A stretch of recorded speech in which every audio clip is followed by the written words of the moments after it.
স্যামসাংয়ের এই পুরাতন ফোনগুলো যেমন ধরুন J2, J3, J4, তো এই মোবাইলগুলো খোলার সময় অনেক রিস্ক থাকতো আগে।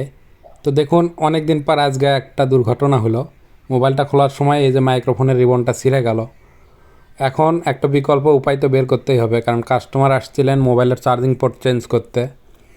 তো চার্জিং পোর্টটাও চেঞ্জ করে দিছি, সঙ্গে সঙ্গে মোবাইলের আরও কিছু সমস্যা ছিল, সেগুলোর সমাধান করলাম।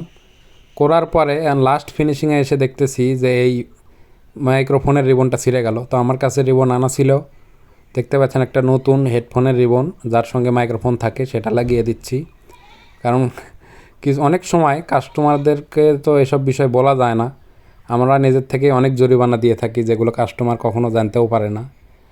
কারণ মোবাইল টেকনিশিয়ানদের তো সবসময় শুধু লাভই হবে বিষয়টা এমন না, অনেক সময় লস খেতে হয়। যারা টেকনিশিয়ান ভাইরা আছেন তারা অবশ্যই বুঝতে পারছেন যে সব সময় যে শুধু লাভ হয় বিষয়টা তা না, অনেক সময় আমাদের নিজেদেরই অনেক লস হয়ে যায়। তো লস লাভ দুটাই থাকবে বিজনেসে, বিজনেস তো লাভ লসের থাকবে, এটাই স্বাভাবিক।